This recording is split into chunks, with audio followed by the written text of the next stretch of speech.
All right, all right. We are live here. We are live here. Come on in, come on in. Let us begin. I'm just gonna wait for some people to come on to this live. Let me see. All right, cool. I see three people out there. If you are in the building, go ahead and put a comment in saying I'm here. Yes, Kirk, what's up, brother? Ooh, let me put my mic closer. Yes, Kirk, what's up, brother? How you doing? Jack, woo, Jackie, we gotta talk. We gotta talk, Jackie. We gotta talk. I'm gonna put you guys up here. Yes, yes. All right. I see you, Jackie. Good morning. Good morning, Marcus. Good morning. Good morning to you. I'm so glad to see you. And Jackie, you come from YouTube. Nice, nice. Here, that's right. If you are in the building, go ahead and put I'm here. Good. Oh, good to see you. Mika as well. Good to see you as well from Houston. From Houston. Yeah. I like that. I like that. If you want to put where you're from as well, put that in the chat. You could say I'm here. You could put where you're coming from. This is gonna be fun today. This is gonna be fun. Right. Well, I'm gonna give people a couple more. I'm gonna probably give people like a minute and a half more, maybe 2 minutes. Okay. Hey Raquel. Hey, it's been a while. It's been a long time.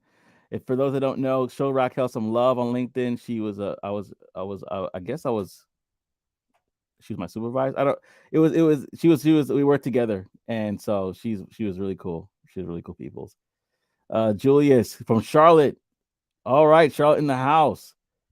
Did somebody say Jersey? I'm from Jersey as well. Central Jersey, stand up, Middlesex County.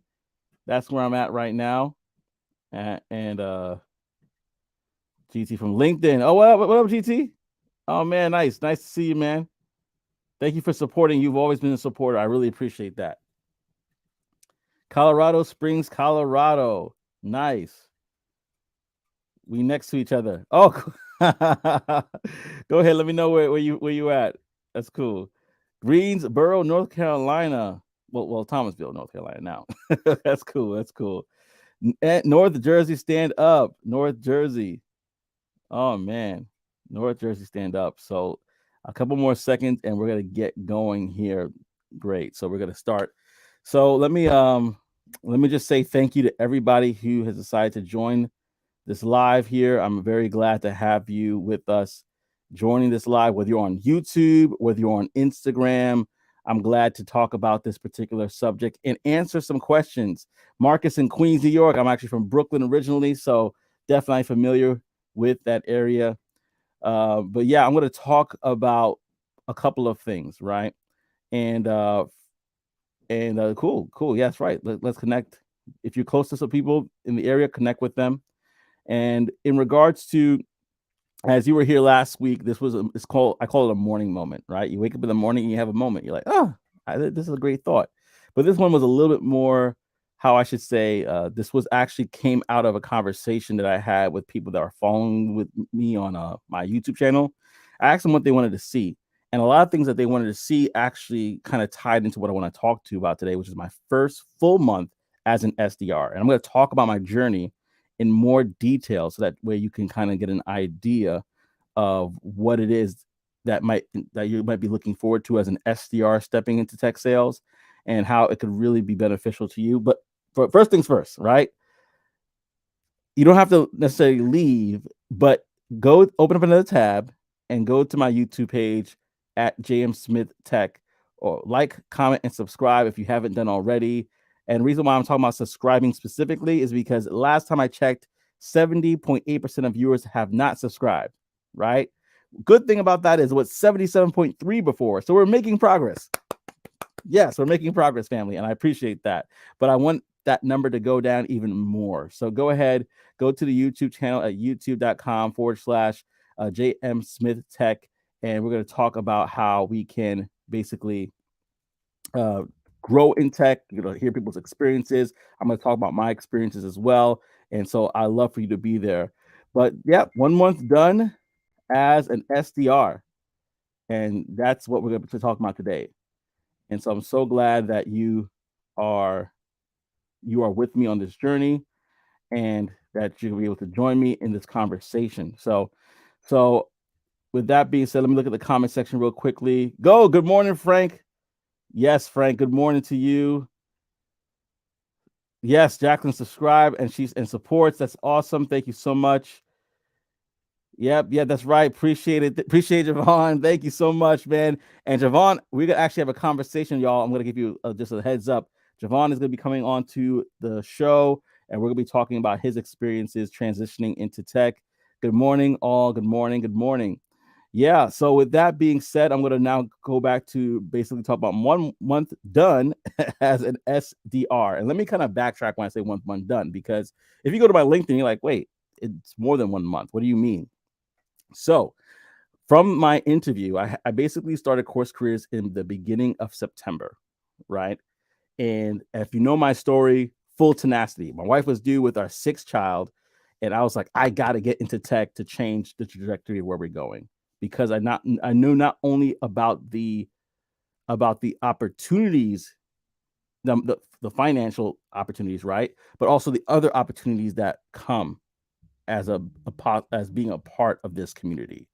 And if you are a part of CourseCareers, which CC stand up, right? If you're part of CourseCareers, you know that our community is huge. Like, honestly, I think close to, if not more than 80,000 people that have gone through the course. So that's a huge pool of people that has gone through it.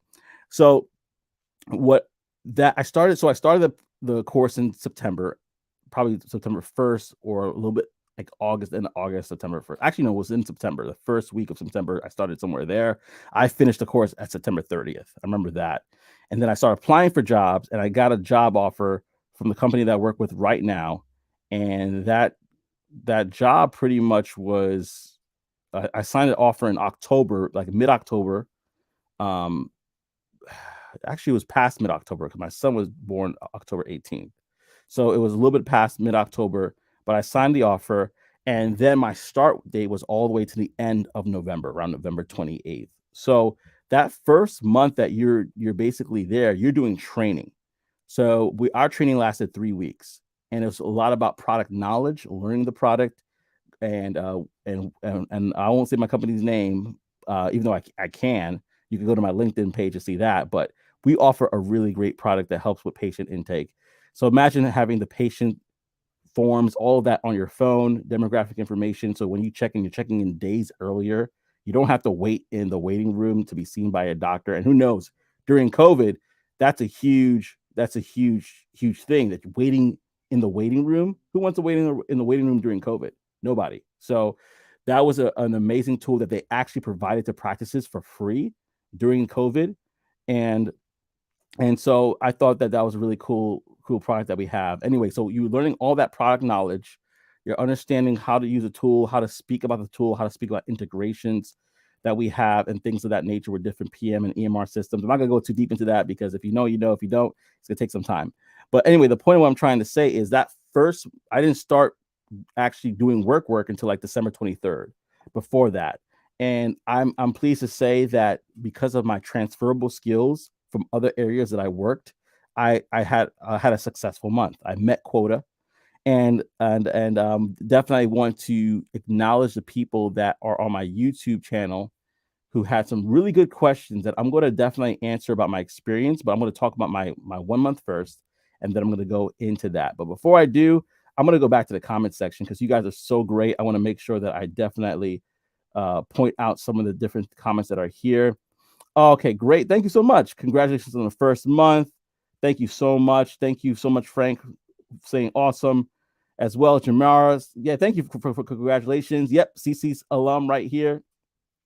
Just enrolled in CourseCareers yesterday. Excited about this journey. You should definitely be excited about this, because it is a great journey. I'm sorry, I'm speeding through this thing a little quickly. Steve, awesome. Yes, CC alum here as well. I saw Frank earlier as a CC alum. And then Javon, thank you for the congratulations. And hey, y'all know LaRon. Stand up, LaRon. Yep, that's right. That's my boy.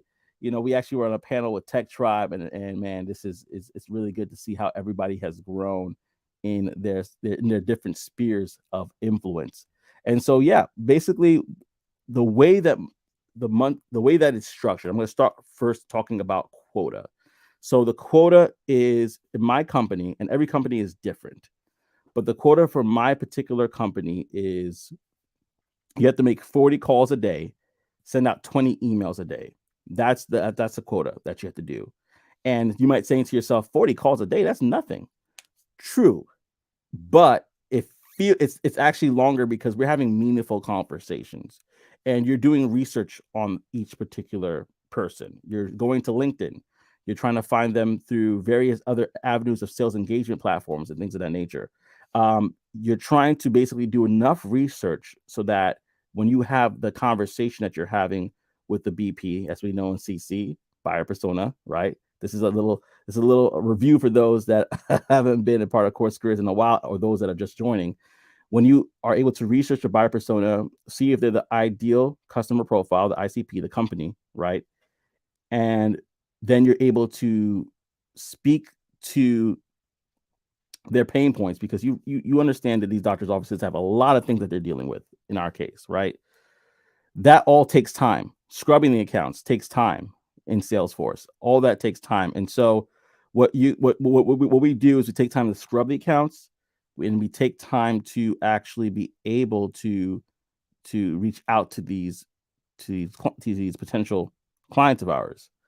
And so even though it's 40 calls, it's a lot of time dedicated to that, and emails and follow-ups and things of that nature. So 40 calls, 20 emails. And then within your sales cycle, which for us is not it's a middle of the month to the middle of the month. So it would be like a December 15th to January 15th. It wouldn't be like a 1st to the 30th, if that makes sense. It's different. But within that sales month, you're supposed to have 5 qualified leads. And so by the grace of God, honestly, my first month, which I started the 23rd, so I didn't even start the 15th. I started the 23rd, and it ended around January 15th. I was able to meet quota, which is good. I wanted to surpass it, but it was my first go around, so I was happy with the results. And so that was my first month. There was the beautiful thing about it is that I was able to not only do my work within the structure of a 9 to 5, I could come on a little bit earlier, or if need be, I could ask my supervisor to possibly spend a little bit of time extra reaching out to West Coast accounts, because I'm on the East Coast and my hours are different. So, and that has been fruitful for me. Honestly, I'm not gonna lie, working a little bit later in the day has actually worked out, because a lot of times those West Coast accounts, they don't get as much touches because their time frame is a little bit different, or somebody that lives in or if another person lives in another business, is in Hawaii, or things of that nature. So it's very, very, very, very interesting, and that's kind of like going to talk a little bit about the day in the life for me. I think that's going to be very important for people to kind of see. So my day is structured this way. I wake up in the morning, roughly around 6:50, 7 o'clock. I take time to, stretch, get up. I might have a devotional. I might read. I might pray, whatever the case may be, meditate. And then I would go and start kind of looking at my content creation stuff. I kind of make sure I get this stuff out the way, because I want to be focused for work stuff. And then 8 o'clock, I'm like getting the kids up. Actually 7:45, between 7:45 and 8 o'clock, I'm getting them up for schools. 2 of our girls, getting them ready for the school bus, getting them on the bus. Make sure that they ate, they dressed, they brush their teeth, wash. If you're a parent, the usual, and getting them out. And I technically started work around 8. And so what I do is I try to do some calls in that time frame if I can. If I can't, then I can't, because of taking the kids to school. And then we would have a meeting probably around 9:15 as a group. And this is probably twice a week, excuse me. But we're always talking through our chat. And from there, I would basically kind of look at my day, and I would set up blocks. So I would set up work blocks, And I call them work blocks because for me, having a call block and an email block, because of the way I scrub and the way I go through accounts, I like to do everything at the same time because it just kind of like, okay, this account is taken care of because I scrubbed it and I called it and I emailed it. This account, so I have that kind of flow that I've developed. I look at Groove. So Groove is one of the tech stacks that we have to set up my flow for the day. I see what overviews that I have. I see what demos I might have that I set up already, and I kind of work around those particular things. And to be honest with you, one thing I really like to do, and I started doing it, was setting up a personal time, not just a lunchtime, but if I do have a lunchtime, I'm block it out and say, hey, I'm going to take this time for lunch. Or if I'm going to work through the 12 p.m. to 1 p.m. hour, I just set up another time to spend time for myself. And that could be, honestly, taking a nap, going to the gym. The beautiful thing about being in tech is that there's so much flexibility to your day, within reason, of course. You gotta be at your meetings, right? And you have to, make your calls and stuff like that. But if you're able to do those different things, you could structure your life where, hey, like there's one day I told my supervisor this too. Like the kids were up late and I had almost, we have a toddler, we have a newborn. It was a rough night and I was so tired. I said, I'm going to take a nap at X time. And not because I have to tell her, but I just told her that, yeah, I'm going to take a nap later. She's like, yeah, you need to take a nap. And I took a nap. And I took a nap for an hour, got back up and started working again. And I was like, oh, felt so good. But how many jobs do you know that they encourage you to go to the gym? Like this has been said to me, like, hey, people set up time to go to the gym, walk their dog, things that could kind of give them a level of ease in their day and their, kind of keep their mental frustrations low. Right. And so that's one of the things that I really am pleased about with this position. But I'm going to kind of speed up things because I want to make sure we have a nice time slot for this. But yeah, so that's pretty much my day. Structure it out, look at it, set up time blocks for calls, for work, look at my overviews that are there, look what demos are there, see if I have any one-on-one calls, because sometimes somebody might want to schedule a call with me, so they just drop it on my calendar, or I might schedule a call with somebody else, and I don't want to forget, so I want to make sure that one-on-ones are there. And that is pretty much my day-to-day sort of routine. Sometimes on weekends, I actually, depending on if it's a hectic week coming up, I'll take that Sunday to kind of look at what's going on for the rest of the week. And I might set up my work blocks or my call blocks or my email blocks, depending on how you want to structure it for that time. So yeah, that's pretty much my day. And my month was great. I have a really great supervisor. Shout out Caroline, if you hear this. Really awesome supervisor who has been great. And shout out to Ian, another supervisor that stepped in while she was away. But yeah, she's been great. We actually have one-on-ones probably once a week where I show her what my pipeline is looking like in regards to the different overviews that I have, the different demos that I have coming up, and also talking about things in my own life. She's always about, hey, how you doing? One thing I love that she says to me is like, be kind to yourself. Be kind to yourself. And oftentimes I know we could be pushing and things like that, and we're not kind to ourselves. And so when she says that, it's a great reminder to me to be kind. And so yeah, that's my day. Now, the type of meetings we have, obviously we're talking about work stuff, but they also have other meetings that are surrounded in regards to ERGs, which is employee resource groups. So there might be a group that is and I'm only speaking about Frisia because my company, because that's all I know, right? So we might have a group that I'm a part of, the Black at Frisia group, which is all about people that are from the Africa diaspora or even allies that are part of that group that want to kind of share experiences. We share music, we do all these different things. And so we might have meetings as well. There's also different other groups. There's PW1, which is basically the women's network groups. So there's actually an ERG dedicated to women and allies who want to be there. There's different forms of ERGs. There's there's a Pan Asian group. There's a group for those that have, how do I put this?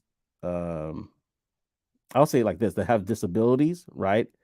Because it's a very inclusive company, very, very inclusive, very, very inclusive. So I'm gonna actually take a break to go to the comment section real quick because I don't want to think you guys I'm ignoring you guys. All right. So let's see. What is your mindset during your first month? What were you afraid of, and how did you overcome these experiences? Okay, so for me, imposter syndrome was big. So imposter syndrome was basically me trying to overachieve and not really celebrating the small wins. So my supervisor's like, "Bro, you created 10 ops in 15 days. That's amazing." And I'm like, ops being opportunities, right? And I'm like, "Okay, great." I'm not celebrating it. Why? Because my imposter syndrome was kicking in, saying, "No, you're not doing good enough. You're not good enough." And imposter syndrome can look like different things, right? We could talk about that one day on a live. But that was my biggest thing. My mindset was, I need to do more. I need to do more. And I had to overcome that. I had to overcome that fear of not being good enough, and just kind of say, "Hey, Joe, look in the mirror. You're good enough. You're here for a reason. They hired you for a reason. They don't. They honestly are very very strict in who they hire. I learned that the hard way because all the people that I recommended that didn't go through. So you're here for a reason, right? And so that was a mindset I had to adapt. Is, don't worry about that imposter syndrome. You're here for a reason. Thank you, David. Appreciate you saying that. Soon I'll always be talking about my first month. Recently decided to focus entirely on work. And so happy to see you had a great month. Let's go. Let's hit the month strong. Yes, sir. Let's hit the month strong. And like I said earlier, my quota is five qualified leads. That means that they went through an overview with me and they now arrived to the demo. They sat in the demo. So that counts as a qualified lead for me. Did you expect to reach quota first month? I wanted to actually exceed quota. That was my expectation. I think everybody should try to do that. Try to say you want to do a quota and a half at least. At least strive for that. So that way that when you get quota, you're not even realizing it. You're just like, oh man, it just happened. All right. For booked meetings. Okay, cool. Let me just appreciate the content. Thank you, Mitch. Appreciate you saying that. I'm sorry, I'm going through this. I want to make sure I hit all the comments. Thank you, Mitch. I appreciate you saying that. And hey, Mia, I gotta get you on. I didn't forget you, girl. Mama Mia, here it comes again. Look at the whole conversation going on here. Did you exceed the expectation for quota in the first month? I did not exceed it. I met quota, which means there's 5 that I was supposed to have. I had 5. I wanted to exceed it. I was close, but I had a couple people no show me, and that's another conversation. Imposter syndrome. Yes, it's real. Thanks for answering. Yep, they hired for a reason. They see something. Yep. That's what I've been hearing. and a lot of people there are impressed with me. I'm not saying that to toot my horn, but a lot of people are impressed with me because I guess I'm coming in and doing what I'm supposed to do. But yeah. 5 while you're ramping, or is that no? That's a fully quota. The full quota is 5.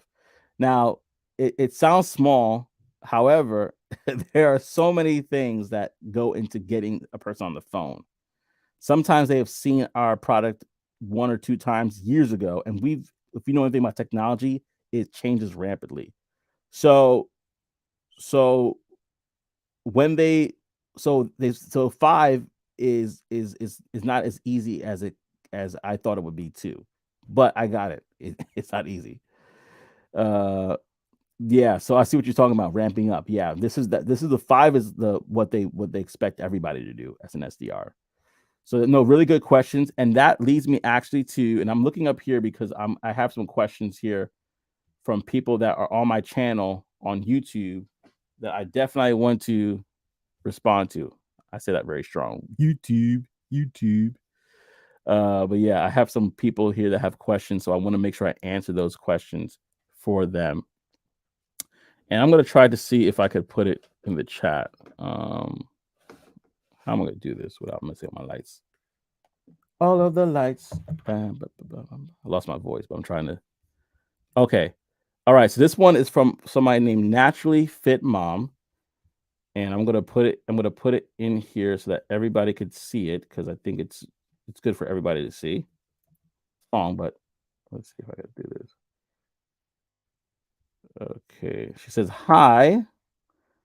All right, cool. Let me see if I can show this to everybody. Yep, here we go. She said, hi, I'll be interested in hearing you share the exact day-to-day grind and tasks that you complete in a day as an SDR. We talked about that. Good.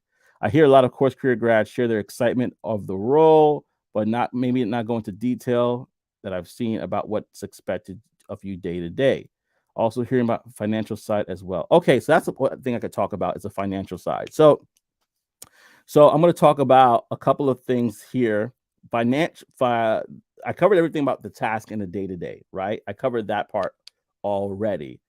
What I would probably talk about is the financial side. My company is unique. They took us on a trip to Washington.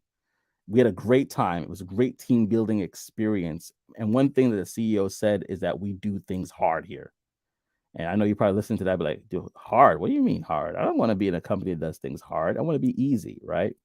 He's like, you do things hard here. And I won't go into detail because a lot of things that are shared at these company events are specifically for that company. But I think that's a good thing, is to realize that sometimes there's hard decisions that need to be made in life, right? So in regards to the financing, it's different here. So most SDR positions are 50, 60, 70K plus OT plus commissions. And then you have on target earnings of 80, 90, 100, whatever the case may be, depending on what the company's compensation is. For us, we get a strict salary, and that's it. We get a salary plus we get, plus we get equity in the company. And salaries are 80K for SDRs, which I think is good, because a lot of SDRs, they may have a salary of 50K and the OTE might be 70K. But depending on how they work, they may not even sniff 70K or even 80K. So the fact that we have that up front is great. And so this is public knowledge, so I could talk about it. But the other perks about the company is, unlimited PTO. You get to have insurance covering not only yourself but your pets. You get for parents that have children or are expecting children, you have 12 weeks of paid parental leave. So there's a lot of different other perks that they provide. They pay for your office, because everybody's remote, even the CEO. Everybody's remote in our company. So they have a lot of benefits that make it good. And I think that, especially for somebody who's starting off as an SDR, this is a great company to be in. Culture is great. If it wasn't great, I wouldn't even mention that the culture is great. Great culture. One thing I love is collaboration in the company. They have that as well. So great collaboration too. So I definitely am a fan of where I work. I really do. I'm proud to work for where I'm working. And so hopefully that answers that financial side of it. And I wanted to make sure that okay, so you didn't even see that part of the question because I didn't copy and paste it properly, but it's okay. So there's another question here. I'm going to read it first, and then I'm going to try to see, maybe talk about topics of lifestyle change and influence on family. So this person was asking me, and I'm going to keep it as they said it, but I'm going to basically kind of interpret it what I think they meant. And so to talk specifically about the lifestyle change and influence on family and friends. So for me, I definitely, once I got into the space, I went through CourseCareers. I didn't say much about it until I got a job. Then I'm like, okay, this thing is legit. This thing is legit. So you better believe I was telling every Tom, Dick, and Harry about it. Every friend, every family member. One thing, we have a group chat, a family group chat. I posted in there and I said, hey, listen, this thing is there.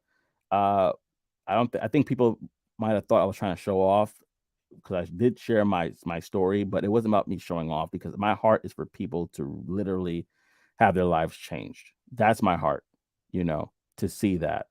So yeah, that's basically how I approach reaching out to people. Now, I do have a few people that I know that have decided to go to CourseCareers because of me.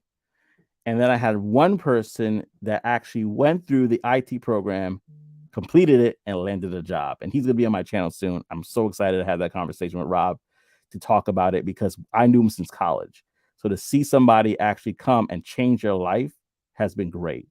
Now, in regard to my personal family, the influence on my personal family, not just the job in tech itself, because if I'm quite transparent, my wife where she works for the state and she makes good money, right? So, but the opportunities that tech is opening up for me has allowed us to have conversations about her staying home longer with the baby, and even homeschooling, which is something I desire to do.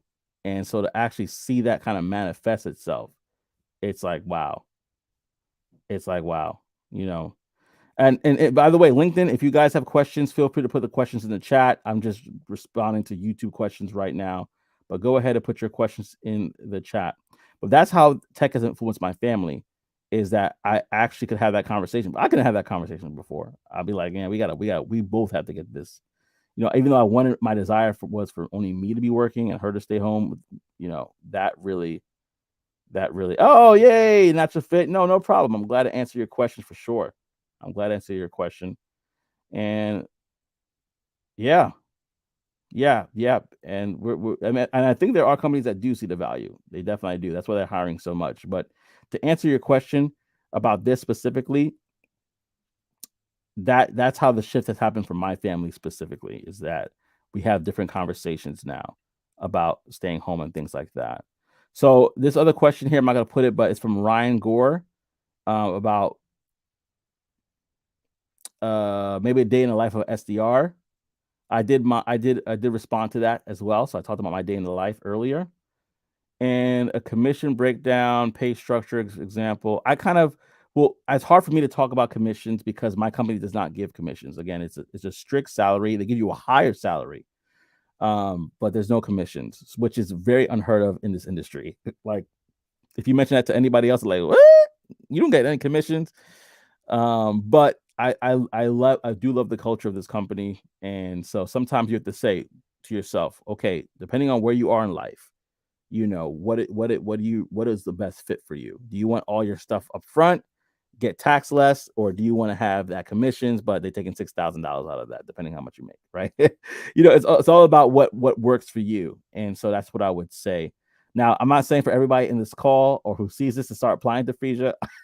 I had a story about a recruiter from our company saying, hey man, like, yo, what did you do? And I'm like, I don't know what you're talking about.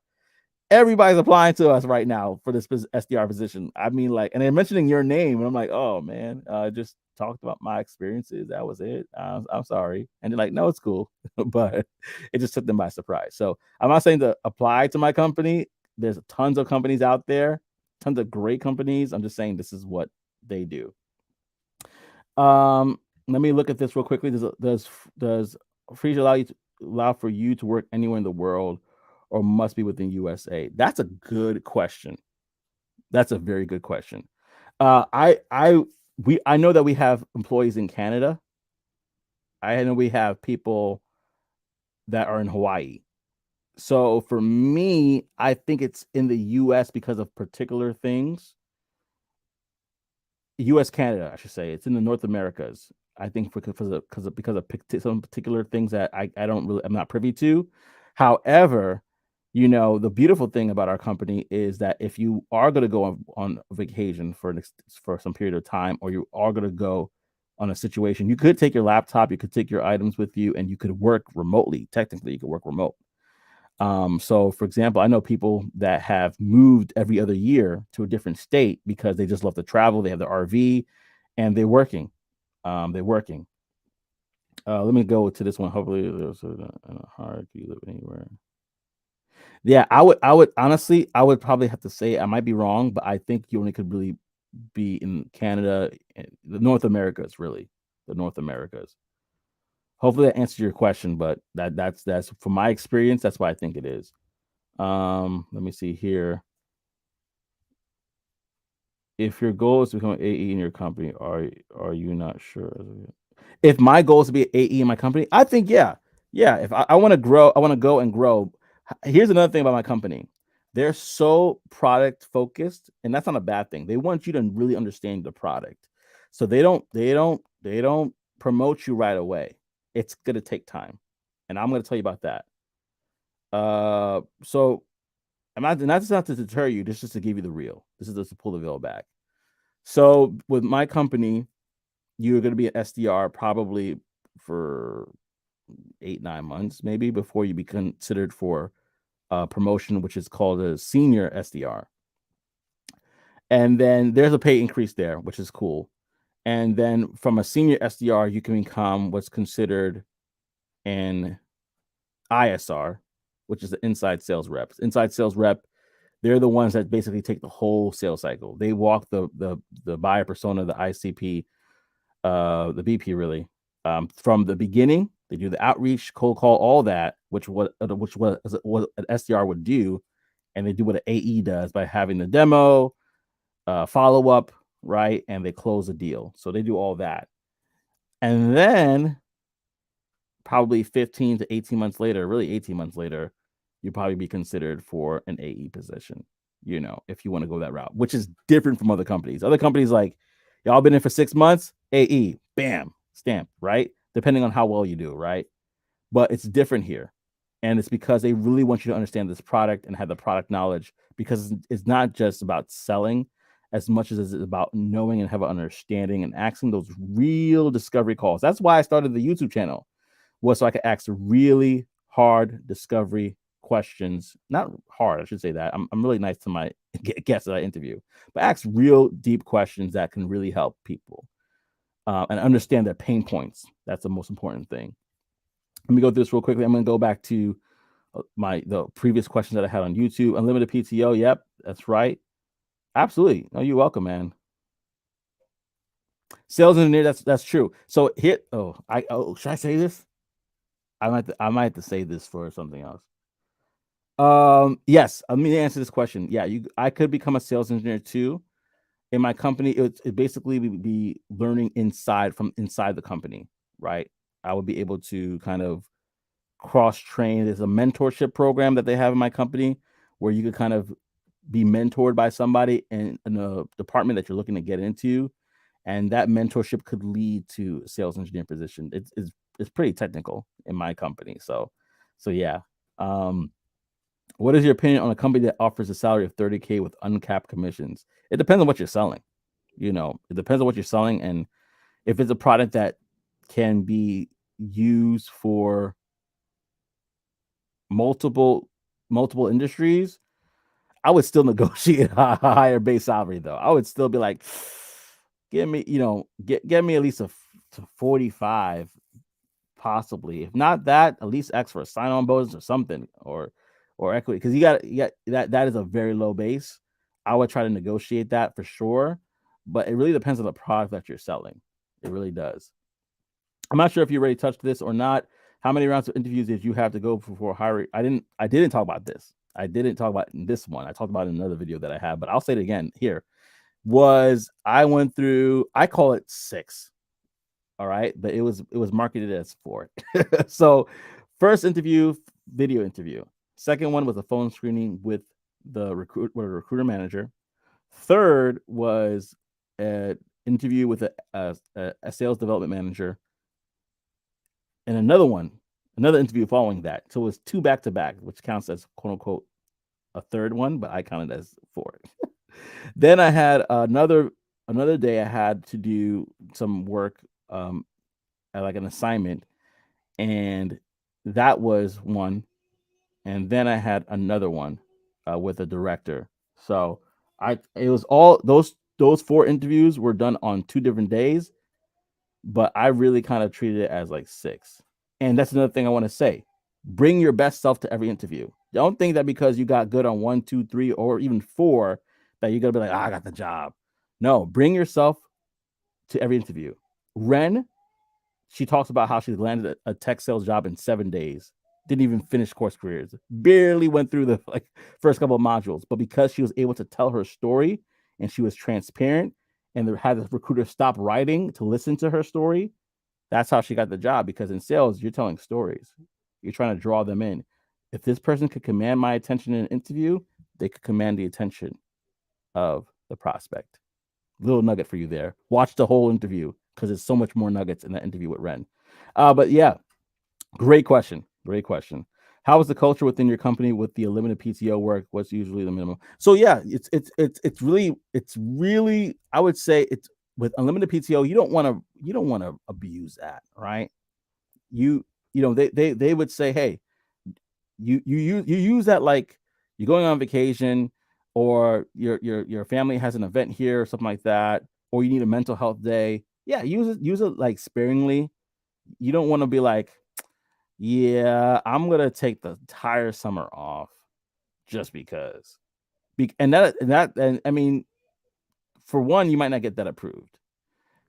2, that's gonna negatively impact your sales pipeline anyway.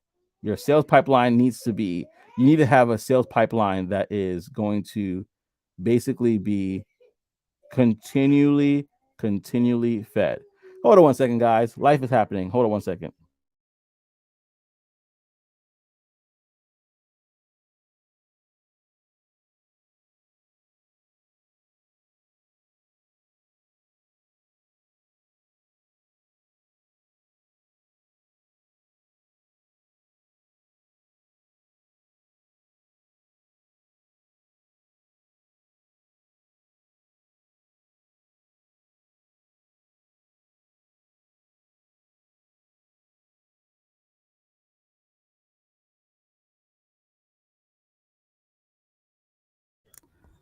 Like I said, life is happening.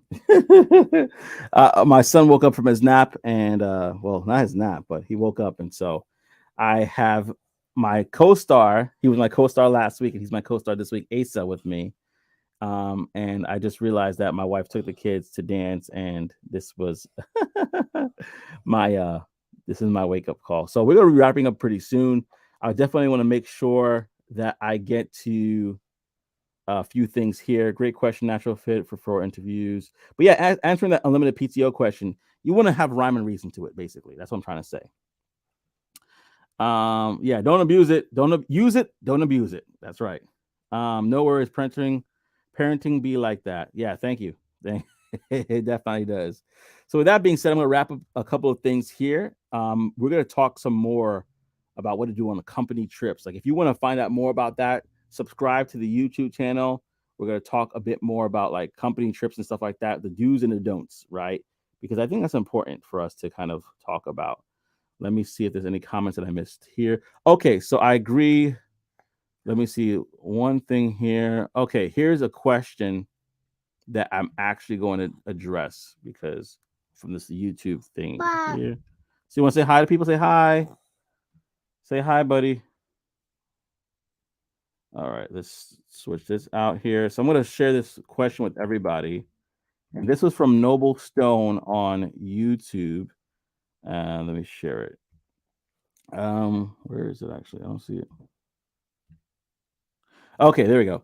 So he wanted a step-by-step tutorial of setting up tech sales LinkedIn profile for people currently taking CourseCareers and first-time users of LinkedIn as a platform. So what I'm going to do today, as either I think it's going to be today because this is something that somebody asked me about before, and people really want to know about it.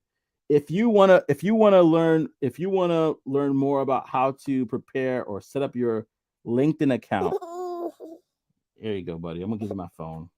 I know you want to play some YouTube Kids. All right, I'm gonna find it to you. Let me see. YouTube Kids. Parenting be like that, right? There you go, buddy. There you go. He can sit right by my feet. Big wheel. And then he's gone. All right. So yeah. So step-by-step tutorial of setting up tech sales, LinkedIn profile for people, right? So I've actually had the opportunity, and I think he was here earlier, Frank. Shout out to you, Frank. Let me see if I can find you because if everybody, shout out to Frank. Let me see if I go back to the first message that Frank sent me. And then he puts the music on. So Frank, yeah, he was talking about how to help him out. I went with him and a few of his friends to talk about LinkedIn and scrubbing it. And so I'm gonna post that video because I asked their permission. I'm gonna post that video later today, probably around 12 p.m. Post that video so everybody could see how to approach their LinkedIn to scrub it and to make it better for those that are in tech sales and want to grow into that area. But thank you so much, everybody. Let me see. There's another question here. That's a great video idea. LinkedIn setup. Yep. We're gonna do that. The phone is like magic. Yeah. Sometimes, I mean, I'm not trying to give it to them all the time, but in moments like these, right? You know. Did your company pay for your trip to Washington? Yes, they did. Oh yeah. So they pay for your trip, whether it's from flying, or they reimbursed you in gas, depending how far you were, or if you took Amtrak, and then they reimbursed anything that you paid on that trip. But it has, of course, you have to justify like this was what was for that trip. If you decided to be like, hey, I'm gonna spend a couple extra days here, can you pay for that whole thing? No, it's only for the time period that was allotted for that trip. So I'm going to talk about that as well in my next video. I'm going to do a video about that Actually, I might do it on a live. I think that's cool to do on a live. I'm gonna do it on a live because I want to answer your questions about that. So next week, I'm gonna talk about my company's trip to Washington D.C. and the do's and don'ts about a company trip. Well, with that being said, I went over my time that I wanted to do today, but this was a really good conversation. Thank you, everybody. I got to take care of my little one right now. Yep, no problem. And I do hope to see you on the next one. Until next time, family. Until next time, I hope to see you on the other side. Just a quick reminder to those that weren't here earlier, please like, comment, and subscribe on my YouTube channel. All my interviews are on my YouTube channel. So migrate over there whenever you can. Just open up another tab, go click, type this URL in there and go ahead to my YouTube channel, like, comment, and subscribe. I'm going live there as well. So please do that. And again, thank you so everybody that was participating on it. Oh, thank you for saying that, man. Yes, have a beautiful rest of your day, everybody. Enjoy. Till next time, hope to see you on the other side. Take care, y'all.